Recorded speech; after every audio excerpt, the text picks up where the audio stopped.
Je suis Pia Scaramiglia, donc j'ai 23 ans, j'habite à Saint-Germain-en-Laye, j'ai grandi en région parisienne et je suis actuellement, je pense que je peux me définir comme ça, juste étudiante dans les écosystèmes marins et côtiers, mais en Islande. Mon parcours, mes études, ça a été un peu chaotique sur le début, c'est-à-dire que j'ai commencé en communication et j'ai ensuite décidé de me réorienter donc vers plutôt la nature, etc. Donc en fait, j'ai commencé à étudier à Paris et puis j'ai voulu intégrer un master dans le domaine marin et sans avoir de licence dans ce domaine-là. Donc j'ai postulé un master en Islande qui me permettait d'intégrer sans avoir de licence un master dans le domaine qui m'intéressait. C'est comme ça que j'ai fini en Islande, à Isafjordur, donc c'est une petite ville dans les Westfjords, donc c'est très reculé, c'est pas Reykjavik la capitale. Et effectivement, dans ce cadre-là, j'ai eu l'opportunité, en début d'année scolaire, de partir au Groenland pendant un mois et demi. Une expérience très enrichissante. La cause écologique, c'est très important pour moi parce que je pense que ça fait partie d'un tout. C'est-à-dire que quand on prend soin des écosystèmes et de l'écologie en général, on prend soin de soi. Le Groenland, donc, c'est un très grand pays qui se situe au nord de l'Atlantique. Il est situé dans l'Arctique, c'est-à-dire au niveau du cercle polaire arctique, donc il est au-dessus et en dessous. C'est un pays avec une très faible densité de population, mais il y a quand même des habitants, contrairement à ce qu'on pourrait croire. Il y a environ, je crois, 55 000 habitants, dont 20 000 ou 18 000 à la capitale qui s'appelle Nuuk. Donc en fait, il faut bien s'imaginer, le pays est très grand, mais bien sûr au centre, il n'y a que de la glace et une calotte glaciaire. Donc les populations se trouvent vraiment sur les côtes. Donc il y a beaucoup de villes avec des faibles populations, mais il y a quand même beaucoup de petites communautés. C'est une zone qui est importante pour l'écologie parce qu'en fait, comme vous l'avez peut-être déjà entendu ailleurs, l'Arctique est une zone qui se réchauffe plus rapidement que le reste du monde. Et du coup, c'est important de comprendre comment ça se passe. Bien sûr, il y a les glaces qui fondent, quels sont les impacts sur la biodiversité, les ressources, etc. La population du Groenland, donc c'est des Inuits. Le Groenland appartient au Danemark encore.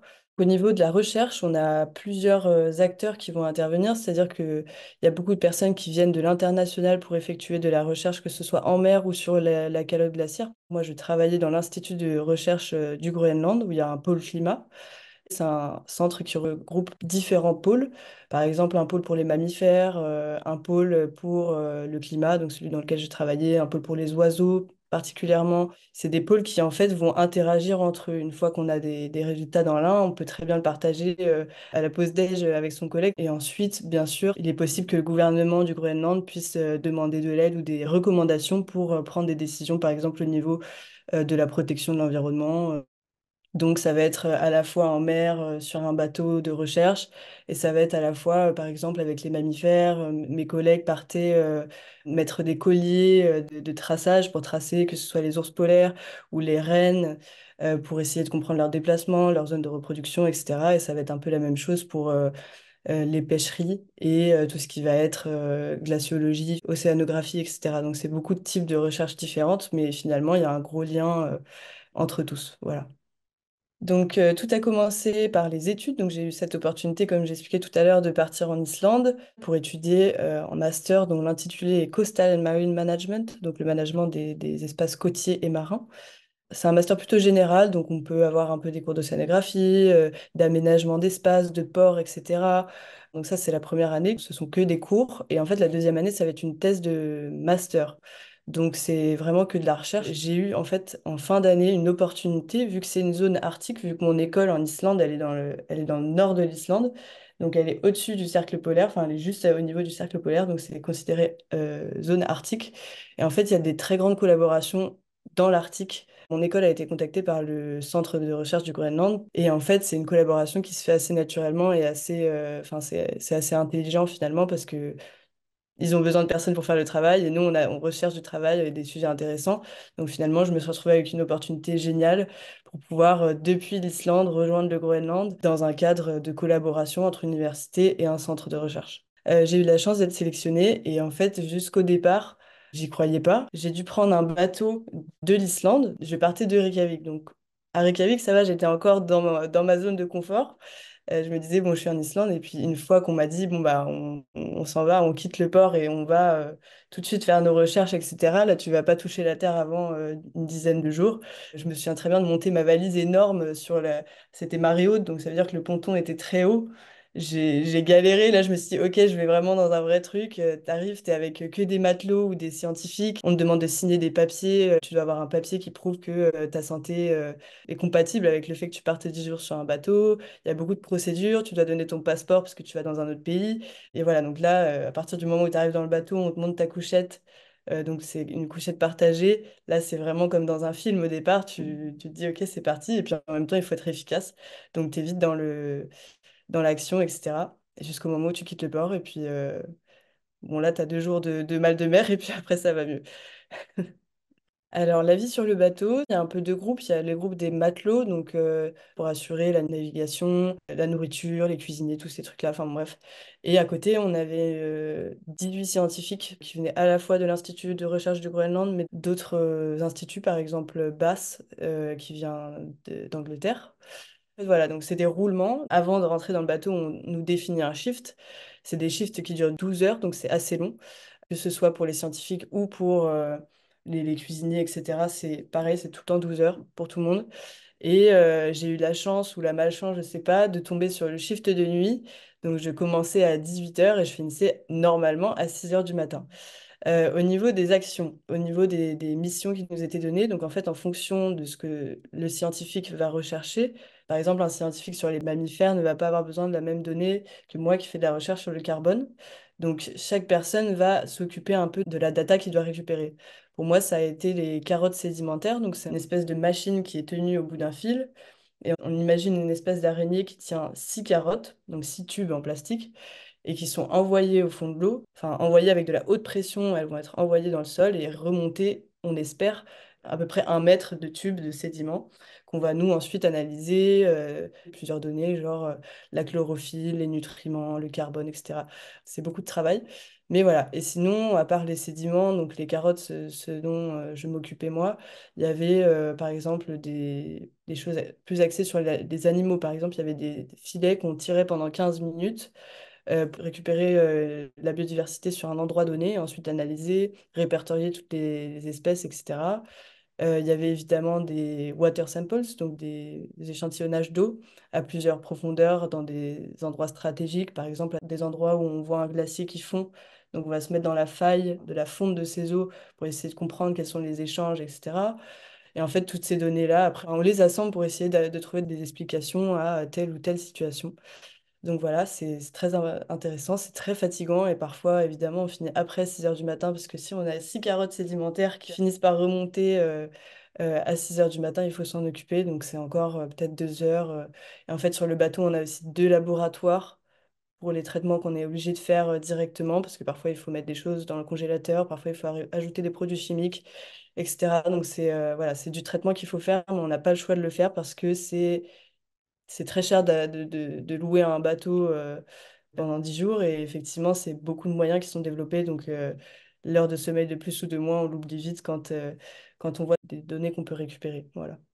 La vie sur le bateau, c'est quelque chose. Donc, effectivement, déjà, entre les shifts de jour et de nuit, même si un shift de jour, ça a l'air plus simple, c'est quand même 12 heures de travail d'affilée dans l'Arctique. Donc, on n'a pas spécialement froid parce qu'effectivement, quand les portes sont fermées, l'intérieur est chauffé, etc.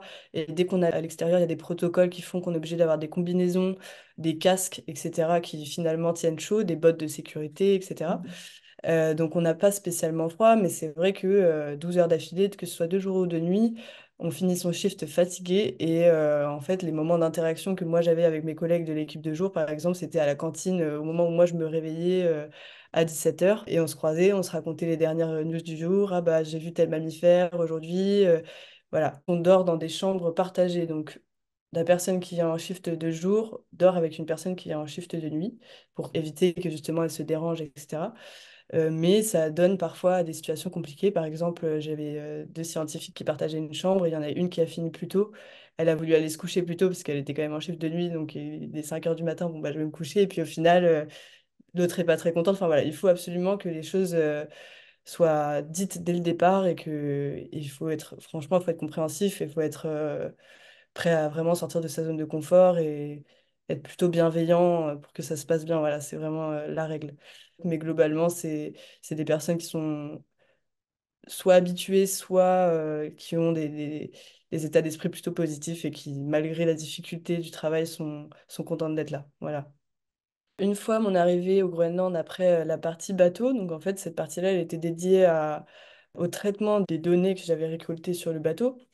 Donc effectivement, comme je le disais tout à l'heure, récupérer une carotte de boue, c'est pas le tout. Donc il faut aussi analyser et réussir à comprendre ce qui se passe à l'intérieur de cette carotte. Et pour ça, il faut passer par plusieurs processus. Une première partie qu'on a fait dans les laboratoires du bateau, mais une deuxième partie qui doit être faite absolument à terre dans des laboratoires, etc. Donc ça a été fait à l'Institut de recherche du Groenland à Nuuk, dans la capitale, et j'y suis restée un mois justement pour faire un processus de traitement d'échantillons qui a été très long et très répétitif, mais très concluant parce que j'arrive enfin là, quelques mois plus tard, à avoir des chiffres qui veulent dire quelque chose. Donc une journée type, ça va être par exemple, je me réveille le matin, je récupère mes échantillons qui sont congelés, c'est des tranches de boue congelées, pour vous faire une idée. Je les décongèle, je les réduis en poudre, bien sûr, je les pèse, je les sèche, je les mets dans un four à 480 degrés pour en extraire le poids, la matière brûlée, du coup ça va me donner la matière carbone, enfin bref, tout un processus un peu compliqué, mais très répétitif enfin, au final. Donc ça, c'est pour la boue, entre guillemets, les sédiments. Et sinon, il y a d'autres processus, mais qui ont pris moins de temps.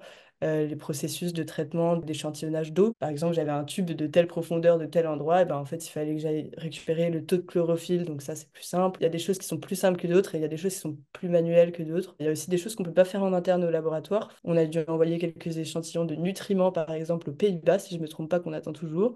Ça fait 3 ou 4 mois que je suis rentrée et j'ai encore beaucoup de choses. Enfin, j'ai pas le point final de mes résultats. Je suis en train d'étudier la quantité de carbone qui est stockée dans les sédiments marins.